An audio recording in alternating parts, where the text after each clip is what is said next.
So when I ran for office as a Republican for Congress here a few months ago, one of the things that I expressed was the need for Republicans to reach new demographics. That includes people in the inner city, single women, and particularly young people, because we could see the numbers that millennials, for example, are becoming more socialist, more progressive, and voting more for the establishment Democratic Party. The Republicans need to be able to reach young people or they won't have a future. So inevitably, now there is some truth that as people get older, they tend to get more conservative and things like that. But Republicans need to be making an effort to reach them.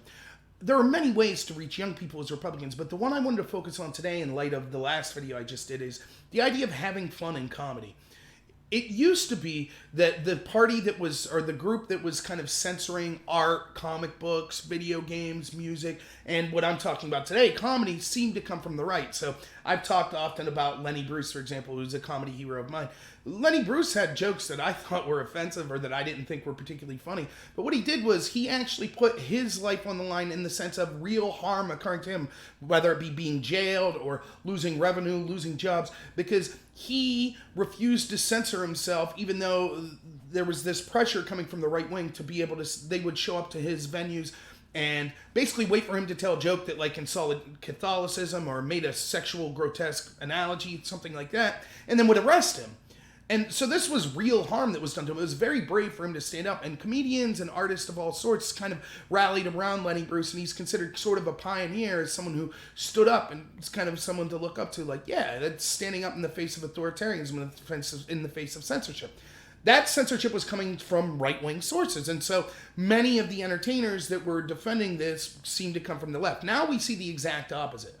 And as a young person, you need to understand that today, that the people that are running the Democratic Party and kind of this progressive movement, or at least the people that have power to go out and influence and dox you and kind of ruin your life, those people are against comedy.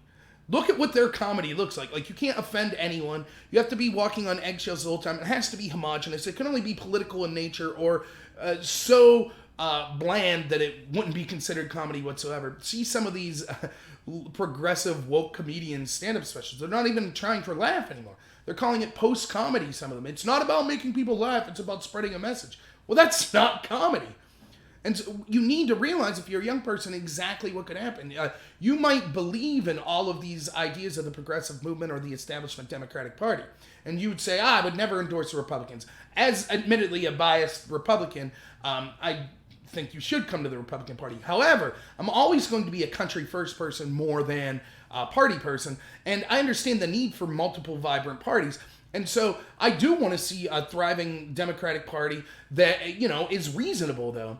And so even if you don't endorse the Republicans, at least try to make changes within that party or leave that party and go somewhere else. Because as it is, if we have the death knell of comedy, then that's just another step towards division. If we can't laugh at each other, then we're going to be throwing barbs at each other. And if you can't make jokes at each other, then it could escalate to physical violence or just a separation from each other, which is a bad thing.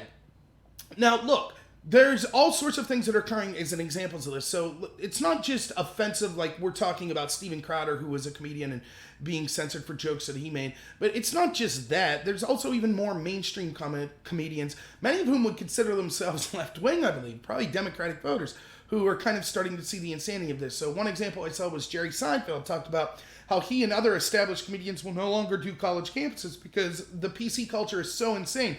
And Seinfeld talks about the joke he did that kind of made him realize this. He was talking about how people swipe on their smartphones, and he's like, they look like they're like a gay French king or something, like, not a particularly groundbreaking joke, but basically he was booed because that was seen as homophobic. And Jerry Seinfeld's not homophobic. He's like, no, I was just making an observation. And we see this all the time. I saw that Chris Rock used to have a skit show, and he had a skit that was basically if you're a black man, how to not get beat by the police. And it was basically just, here's what happens if you're insulting the cops. Here's what happens if you're polite to the cops. Though it was funny. It wasn't just explaining it like that. He was booed and he was attacked. You saw Kevin Hart supposedly making a homophobic joke and things like that. And now it's to the point where comedians, you have to toe this line. If you're doing anything politically, there's only one direction you can go. You have to make fun of Trump. You have to make fun of the Republicans. You can't, it's the same with all of this cultural Marxism we see in academia. that you could only attack the oppressor groups. So it would be okay potentially to make fun of white people or straight people, or that's fine, which that should be okay, by the way. But if you want to deign to make fun of other groups, then that's not acceptable. So you can't make fun of gay people. Even though they can make fun of themselves, it's very complicated. But the problem is, once you endorse this sort of woke comedy, eventually it'll come for you. The censoriousness will come for you. And we see things like the gentleman who won the Heisman last year. They went back through his tweets when he was in high school, when he was like 14, and like used a homophobic slur to one of his friends. Now, there's no evidence that this guy's a homophobe, that he's ever attacked gay people. He just used a homophobic slur when he was 14, and now that was used to hang on his head, like that somehow makes him a bad person. This happens over and over again. We see now, anytime there's a public figure that someone might disagree with, they do a constant search to see if they ever said anything that could be deemed offensive to anyone, and then publicize that and use that to say this person's a bad person. So if you're young, keep in mind, have you ever done something dumb? Every single one of us have. Every one of us have said something that could offend someone. Every one of us have said something that we wouldn't want to be in public.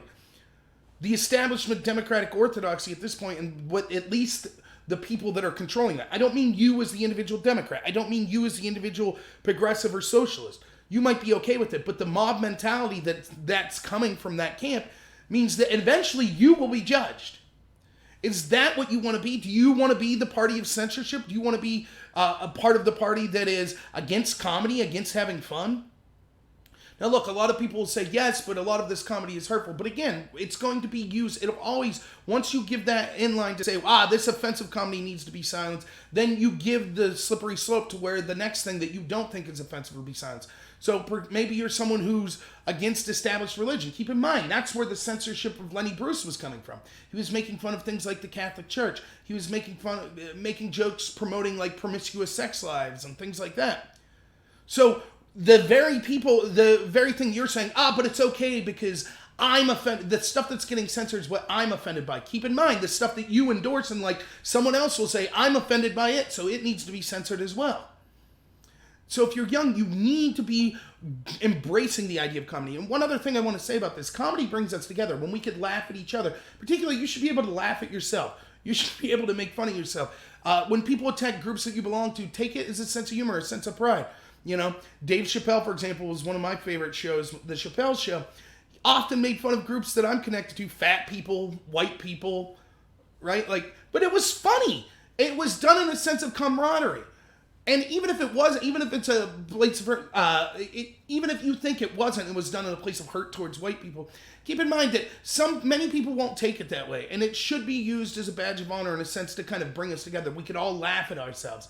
That should be the idea behind it. I forget who said it, but someone, I'll get to that in a second, but keep in mind, there was a postmodernist philosopher that I like, even though I don't agree with a lot of what he says, but his name is Zizek, and I saw him give a speech once where he talked about, whatever ethnicity he is, I don't remember the specifics, but there was a gentleman from a group that, a different ethnicity, normally had conflict with his ethnicity, and they had a working relationship together for a couple weeks. They'd meet up in a car and go somewhere, and he said one day after a couple weeks he gets in the car with this gentleman, and the guy basically comes right out of the gate and makes an ethnic joke about basically how, people are whores or whatever, that is Zizek's ethnicity, and Zizek laughs and kind of responds in kind. And what he says was he realized this was a step forward in their relationship, because what they were showing to each other without really saying it is, we are close enough that we could overcome these stupid racial jokes. Like, it's a sense of camaraderie, of laughing, of making fun of each other. That's how close we are now. And that's important. When we start to lose sight of that and the ability to laugh at ourselves and others, then all kinds of things happen, like general animosity or a kind of recluding from each other, or actual physical violence can result as a part of it. So that stuff's important. The last thing I'll say is, keep in mind that we actually start to see that jokes are an important thing to be able to counter people that are in power. And so I forget who said it, but they said inside every joke is a tiny revolution. And that's true. We often see throughout history, and even in current times, that people in the lower socioeconomic class use comedy as a way to kind of fight back at the people that are above them. When we start to censor that comedy, there is a sense of kind of an air of superiority that the people up top are making these decisions that say, we can't be mocked. You see this with the story with, someone dared to make a video mocking Nancy Pelosi. And you might say, he doctored it, and I like Pelosi, so that's okay. But eventually that pendulum will swing back to you. How would you feel if you can't make fun of Donald Trump? How would you feel if you can't make fun of Paul Ryan or Mitch McConnell? That's what's going to happen. We're eventually going down a path where we can't make fun of our leaders. There is no such thing as comedy. So, in conclusion, if you're a young person, I think that you should consider coming to the Republican Party, or at least trying to make changes or leaving the Democratic Party in this progressive ideology, because it will be used against you. And you don't want to grow up in an artless, humorless world where comedy is not allowed, or art that's provocative is not allowed. Everything will then just be a one-lane avenue. It'll be homogenous, where you can't deviate from this discussion or this type of art or this type of comedy or this type of music, or it's deemed offensive. And your entire history, whether it be on the internet or even things that you've done in school, will be picked through with a fine-tooth comb if you ever deviate from that. And anything you've said ever that could be deemed offensive will be used to attack you. If you don't want to live in that world, you should try to make changes or move to the Republican Party, because I think the Republican Party at this point, and look, I'm one who's criticized it. I was with the idea of back in the late 80s where you had these attempts to censor music. I was against that.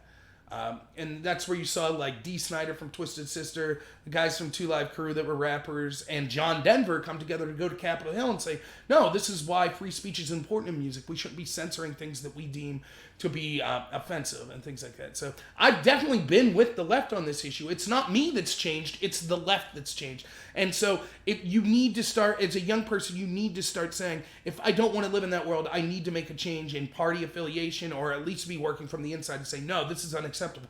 Stop bandwagoning, stop going after endorsing, going after people like Steven Crowder, or going after other comedians. I mean, some of the best comedians are horribly offensive, in my opinion. Doug Stanhope's one of my favorite comedians. Norm Macdonald could be offensive. George Carlin, Bill Hicks, Lenny Bruce, Eddie Murphy, Chris Rock.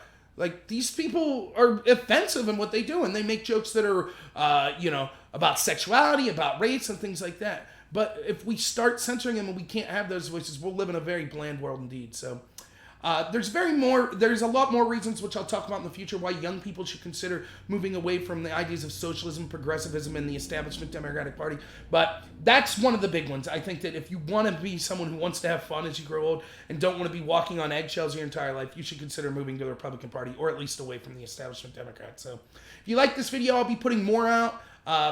If please like and subscribe, recommend me to some other people. I'd like to get to 1,000 subscribers, because I can't live stream with my mobile unless I have 1,000 subscribers at this point. And I was planning on going to some political events and maybe live streaming and doing some reporting from them. So until I get 1,000 subscribers, I won't be able to do that. So please get my name out there. I'd really appreciate it. Look for live streams at 7 o'clock on Saturdays on my friend Drone Tech's channel. And I'll probably be doing a live stream every Thursday at 7 p.m. as well. So thanks for listening, and have a good one.